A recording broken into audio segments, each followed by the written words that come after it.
Everyone, this is second आलियर। कैसे बच्चा पार्टी आप सभी लोग। तो आज हम लोग डिस्कस करने वाले आप लोग की सीबीएसई की मार्किंग स्कीम, जो कि सीबीएसई ने ऑफिशियल निकाली है इस साल वाले स्टूडेंट्स के लिए, जो कि हमारे 2022 एंड 23 में अपीयर होने वाले। तो आप लोगों को क्या क्या चीजों का ध्यान रखना है while writing your question paper और आंसर शीट, तो आप लोगों को बोर्ड्स में हम डिस्कस करने वाले। पॉइंट्स टू रिमेंबर की बात करें तो आप लोग को इन सभी चीजों का खास ख्याल रखना है, ठीक है।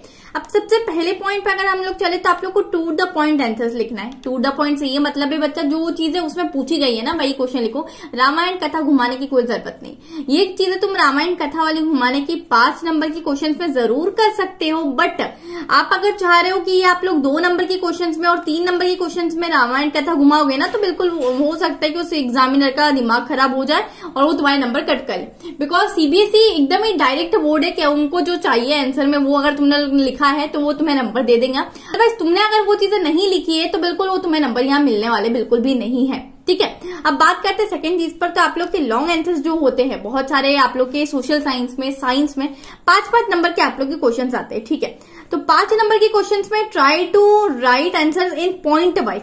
पॉइंट वाइज से आप लोग को क्या फायदा होगा कि बच्चों आप लोग का जो ग्रामेटिकल मिस्टेक है यहाँ वो बहुत ज्यादा कम हो जाएगी और एग्जामिनर पे वहां ध्यान नहीं जाएगा और ये वो बड़ा दिखेगा। बिकॉज हम लोग जब पॉइंट वाइज लिखने जाते हैं तो हम लोग क्या करते हैं, इस टाइप से एक एक लाइन को छोड़ते हैं। जैसे मैंने ये पहला पॉइंट लिखा तो मैंने ये वाली लाइन छोड़ी, दूसरा पॉइंट लिखा तो ये वाली लाइन छोड़ी, तीसरा लिखा तो यहाँ वाली लाइन छोड़ी। तो इस टाइप से हमारा क्वेश्चन बड़ा भी दिखता है, लार्ज दिखता है, खुला खुला दिखता है और जो जो चीजें हाईलाइट है हम उसको ऐसा हाईलाइट करके बिल्कुल दिखा सकते हैं। इस टाइप से हम लोग हाईलाइट करके उन चीजों को यहाँ बता सकते हैं। तो आप लोग ये सारी चीजों का ध्यान रख सकते हैं। नेक्स्ट पॉइंट पर आए हम लोग, तो हम लोग को केमिस्ट्री की बात करें तो उसमें बैलेंस केमिकल रिएक्शंस हमेशा लिखनी होती है। ट्राई टू अटेम्प्ट कि आप लोग हमेशा केमिकल रिएक्शंस को बैलेंस लिखे, बट इन केस के आप लोग को नहीं आ रहा है बैलेंस केमिकल रिएक्शन लिखना, मोस्ट ऑफ द टाइम्स क्या होता है कि कोई रिएक्शन ऐसी हो जाती कि जिसको बैलेंसिंग नहीं हो पाती और बच्चे एग्जामिनेशन टाइम पे तो और ज्यादा हड़बड़ी में होते हैं और नहीं हो पा रही दीदी, तो यार मत करो बैलेंस, ठीक है। गलत करने से अच्छा है कि बैलेंस मत करो, तब भी तुम्हें नंबर मिलेंगे।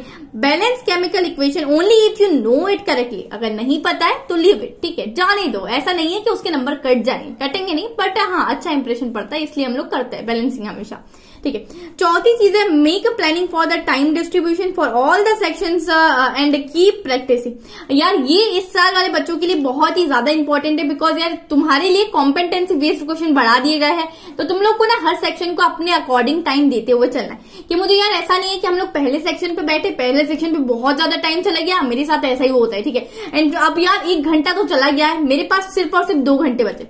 अब मैंने अभी तक सेक्शन बी तक अटेम्प्ट किया था, मेरे 2 सेक्शंस बचे, तो मैंने सिर्फ एमसीक्यू और सेक्शन बी में यार 1 घंटा बिल्कुल लगा दिया है। तो 2 सेक्शंस में बिल्कुल 2 घंटे में कैसे कंपेयर करूं, और 2 घंटे में तुम लोग को पता है सैंपल पेपर के अकॉर्डिंग कितने सारे सब पार्ट्स के क्वेश्चन आ रहे हैं। मतलब ये एक क्वेश्चन मैंने 1 दे दिया तो उसका 1 पार्ट 2 पार्ट 3 इस टाइप से मल्टीपल पार्ट्स दिए गए हैं। तो ऐसी चीजें ना हो, तो इसीलिए हम लोग को क्या करना है, आप लोग बिल्कुल वीकेंड्स पे अपनी प्रैक्टिस करते रहिए। क्वेश्चन बैंक से आप लोग क्वेश्चन सॉल्व करते रहिए, जैसे आप लोग के कॉम्पिटेंसी बेस्ड क्वेश्चन हो गए, आप लोग के असर्शन रीजन हो गए, और सभी multiple choice question, short question, long question की प्रैक्टिस आप लोग बिल्कुल करते रहिए। इसके लिए मैं आप लोग को एक बुक रिकमेंड कर देती हूँ कि ओसवाल गुरुकुल की तरफ से जो मोस्ट लाइकली क्वेश्चन बैंक आ रहा है आप लोग रेफर कर सकते हैं। ये सभी चीजों के लिए आप लोग का आ रहा है, जैसे साइंस हो गया, सोशल साइंस हो गया, मैथमेटिक्स हो गया। तो मैंने लिंक आप लोग को डिस्क्रिप्शन में भी दिए। और मुझे ये चीजें क्यों अच्छी लगती है, बिकॉज ये स्ट्रिक्टली 2022 और 23 वाले सेशंस के बाद बच्चों के लिए स्ट्रिक्टली रखा है। इसमें सभी चीजें दी गई है, बच्चा के कॉम्पिटेंसी बेस्ड क्वेश्चन तुम्हें कैसे लिखना है, साथ ही साथ तुम लोग के प्रीवियस ईयर में बोर्ड्स में जो क्वेश्चन पूछे गए ना वो भी इसमें डाला गया है कि यार कौन कौन सा टॉपिक इंपॉर्टेंट था एंड सीबीएसई ने प्रीवियस ईयर तुमसे क्या क्या चीजें यहाँ पूछी गई थी। तो तुम लोग ये सारी चीजें बिल्कुल कर सकते हो। एसेंशियल रीजन करके जाना है हम लोग को, short question, very short, long, very long, differences तुम लोग को करके जाना है। और तुम लोग बहुत ही मुझसे डिमांड करते हो ना कि दीदी हमें शॉर्ट नोट्स चाहिए, तो शॉर्ट नोट्स भी तुम लोग को इस बुक में बिल्कुल मिल जाएंगे। तो बहुत ही ढासू और तगड़ी बुक लेने वाली आप लोग सभी लोगों के लिए, क्लास 10th के सभी एस्पिरेंट्स के लिए। आप लोग बिल्कुल जाके देख सकते हैं, एक बार रेफर कर सकते हो, चाहो तो अपने लोकल ऑफलाइन स्टोर से भी आप लोग देख सकते हैं। अब बात करते हैं कि एग्जाम्पल्स की, तो बहुत सारे लोग तुम्हें बोलते हैं कि एग्जाम्पल्स दो यार, बिकॉज इससे क्लियरिटी ज्यादा होती है। बिल्कुल राइट है वो लोग जो ये बता रहे, बट एग्जाम्पल दो अगर तुम्हें सटीक करेक्ट एग्जाम्पल आ रहा है। नहीं तो बहुत सारे बच्चे क्या करते करते हैं किसी का एग्जाम्पल किसी में जोड़ दिया, ऐसा बिल्कुल तार तार जैसे जोड़ते चले जा रहे हैं, ऐसी चीजें मत करो। सटीक चीजें लिखवा करो। सीबीएसई बोर्ड एकदम सटीक है। सटीक का मतलब एकदम स्ट्रेट फॉरवर्ड है। अगर तुमने सही एग्जाम्पल लिखा है तो उसके तुम्हें फुल मार्क्स अचीव हो जाएंगे। और तुमने घुमा फिरा के कुछ भी रामायण कथा घुमाई है कि यार बिल्कुल रामायण में पहले हम लोग ने रामायण राम कौन था सीता कौन था, इसकी जगह कुछ और लिखना चालू कर दिया, फिर राम सीता को लाए, तो ऐसी चीजें बिल्कुल भी नहीं करना है। ठीक है, हम लोग को बिल्कुल स्ट्रेट फॉरवर्ड और टू द पॉइंट चीजें करते हुए चलना है। तो एग्जाम्पल्स लिखो only if you know you are sure. ठीक है, अब नेक्स्ट पॉइंट पे चलते हैं। Don't waste too much time in one question, leave the space, tick with pencil and move on.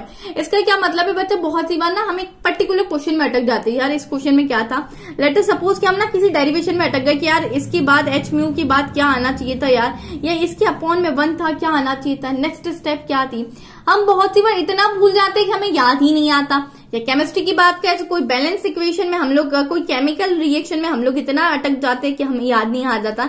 तो उसमें ज्यादा टाइम वेस्ट करने से अच्छा है कि जितना तुम्हें लग रहा है कि इतने पोर्शन में ये वाला क्वेश्चन हो जाएगा, उतना ही स्पेस तुम लोग छोड़ो या पेंसिल से टिक कर दो कि मुझे लास्ट में जो टाइम बचेगा उसमें ये करना है और अभी मूव अहेड, अब आगे क्वेश्चन को अटेम्प्ट करो। अदरवाइज आप लोग का पेपर छूट जाएगा। सैंपल पेपर देख के तुम लोग को पता लग गया होगा कि बहुत ज्यादा बड़ा पेपर आने वाला है इस बार।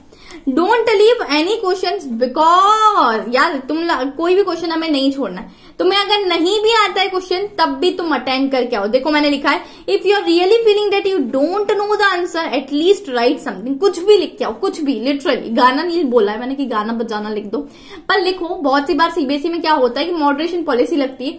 तो मॉडरेशन पॉलिसी वैसे तो ऐसे लगती है कि जिन बच्चों ने अटेम्प्ट किया नहीं किया सभी को उसके फ्री के मार्क्स मिलते हैं। But sometimes there is a condition कि जो बच्चों ने उस क्वेश्चन को अटेम्प्ट किया होता है उन बच्चों को ही सिर्फ फ्री के नंबर दिए जाते हैं। तो बिल्कुल यार अगर अटेम्प्ट किया होगा तो फ्री के नंबर मिलेंगे और अटेम्प्ट किया ही नहीं होगा तो कहां से मिलेंगे बेटू। इसी के लिए हम लोग को क्या करना है, हमेशा किसी भी क्वेश्चन को छोड़कर नहीं आना है। Next important points, draw diagram, जिससे कि बहुत ज्यादा चीजें सुंदर लगती है और अट्रैक्टिव लगती है और रिलेटेबल हो तभी बनाना। ठीक है, और तुम्हें लग रहा है कि बहुत ज्यादा टाइम कंज्यूमिंग है ये चीजें तो तुम लीव कर सकते हो। तुम्हारे पास टाइम नहीं बचा है बिकॉज तुम्हें टाइम मैनेजमेंट करते हुए चलना, बिकॉज 3 घंटे का पेपर छूटने लग जाएगा। Choose question wisely in case of choice question. अब यार देखो बहुत सी बार क्या होता है, जैसे क्वेश्चन नंबर 5 की बात करें, 5 में आप लोग को दिए है 4 क्वेश्चन, 1, 2, 3 और 4। इसमें से लिखा है इसने कि एनी 3 अटेम्प्ट करना है। कितने अटेम्प्ट करना है बेटू, एनी 3। अब 3 क्वेश्चन में से तुम ना, जब हमें रीडिंग का टाइम दिया जाता है जब भी सोच लो, टिक लगा लो यार मुझे फर्स्ट, थर्ड और फोर्थ बड़ा अच्छे से आ रहा है, यही लिखूंगा। ठीक है, ऐसा कोई क्वेश्चन मत लिखना कि जिसमें तुम्हें आधा आ रहा है और आधा आने के बाद तुम अटक जाओ। कटपिट चीजें कम करना, नीट एंड क्लीन पेपर को रखना। ठीक है, don't go for extra question. यार देखो तुम्हारे पास इतना टाइम नहीं है, पहली बात कि तुम एक्स्ट्रा क्वेश्चन की तरफ जाओ, और एक्स्ट्रा क्वेश्चन लिखने के लिए कोई एक्स्ट्रा नंबर्स नहीं दिए जाते, एक्स्ट्रा मार्क्स, तो बिल्कुल ये बेवकूफी नहीं करनी है बेटू। अब next important points, answer all the parts. बहुत सी बार हम लोग इतनी खुश व्यक्ति में आ जाते हैं ना, क्या बात है यार, ऐसा पेपर आए जो मुझसे बिल्कुल पूरा सटीक बन जाने वाला है। जितने क्वेश्चंस आए थे दीदी सारे सेक्शंस अटेम्प्ट करके आए। अब हम इतने खुश हो जाते हैं ना बहुत सी बार कि हम देखते ही नहीं कि हमने कोई क्वेश्चन लीव तो नहीं कर दिया है। बहुत सारों के सब पार्ट्स होते हैं, जैसे अभी डिस्कस किया ना क्वेश्चन नंबर 6 के मान लो कि 3 पार्ट है, तो हम इसमें से कभी कभी ना इतनी खुशी हो जाती है कि थर्ड वाला पार्ट हम देखना ही भूल गए। अब ये भूल गए हो तुम तो तुम्हारे नंबर तो कटेंगे ना बेटू, तो ऐसी चीजें नहीं करनी। स्टार्ट करने से पहले तुम लोग को, मतलब स्टार्ट करने से पहले जो रीडिंग टाइम दिया है उसको स्मार्टली यूज करना है। देखो यार तुम छोटा छोटा पेंसिल से लिख सकते हो। जैसे तुम्हें 10 MCQs आ रहे फर्स्ट से लेकर 10 तक के, तो तुम लोग क्या करो, पहले उसको छोटा छोटा पेंसिल से टिक लगा लो कि हाँ ए वाला सही है, इसका बी वाला सही है, इस टाइप से तुम लोग लगा सकते हो। और कोई क्वेश्चन ऐसे होते हैं ना कि हम लोग को ऐसा लगता है यार अगर ये टॉपिक आ गया ना तो मैं एग्जाम में सबसे पहले इसको जाके लिख दूंगा, बिकॉज मुझे इतनी अच्छी तरीके से ये आता नहीं, और बाय चांस आ जाता है वो एग्जाम में, तो पेपर का पीछे वाला पन्ना होता है जो लास्ट पेज, उस पर जाके छोटी छोटी छोटी छोटी राइटिंग से लिखो। ऐसा लिखो कि तुम्हें समझ में आए, एग्जामिनर को ना आए, नहीं तो UFM बना के तुम्हारी बिल्कुल भारी 12 बजा देगा वो। तो ऐसे छोटी छोटी चीजें तुम लिख सकते हो, बिकॉज जैसे ही स्टार्ट होगा टाइम तो हमें सबसे पहले वही क्वेश्चन लिख देना और चीजें समाप्त, क्योंकि हमारे साथ ऐसा कोई भी बिल्कुल चीजें ना हो कि जिससे हमारे नंबर कट रहे हो। और सीबीएसई यार बहुत स्ट्रेट फॉरवर्ड बोर्ड है, ऐसा नहीं है, बहुत सारे बोर्ड्स में ऐसा होता है लाइक के तुम कुछ भी लिख देते हो रामायण, मतलब तुमने अगर 4 लाइन लिखी है उसी को फिर तुम नीचे से 4 लाइन, जैसे तुमने ये 4 लाइन लिखी है, अब तुम ना इसको उल्टा तरीके से लिखना चाहते हो वापस से, तो तुम 8 लाइन का आंसर लिख के आ गए हो और तुम्हें नंबर मिल जाएंगे, तो ऐसा सोचना तुम्हारी बेवकूफी है। बिकॉज दूसरे बोर्ड्स में तो मिल जाते हैं, ठीक है, कोई दिक्कत वाली बात नहीं, but CBSE is very straight forward board, तो तुम लोग ने जो लिखा है उसी के नंबर मिलेंगे। एग्जामिनर तुम्हारे पूरे आंसर शीट में जो उसको ढूंढना होता है वो ढूंढता है, और टू द पॉइंट्स लिखोगे तो ग्रामेटिकल मिस्टेक्स कम होगी। So that's all for today's video. मिलते हैं नेक्स्ट वीडियो में। यार प्लीज वीडियो अगर हेल्पफुल लगा हो तो सभी बच्चों के साथ शेयर करो, बिकॉज ये सीबीएसई की ऑफिशियल मार्किंग स्कीम है क्लास 10th और 12th के लिए, और दूसरी क्लास वाले बच्चे देख रहे हो तो आप लोग के लिए भी ये बेनिफिशियल रहेगी वीडियो। तो चेक माय डिस्क्रिप्शन, आप सभी लोग टेलीग्राम और इंस्टाग्राम पे मुझसे ज्वाइन हो सकते हैं। Till then keep learning, bye bye, take care, love you all.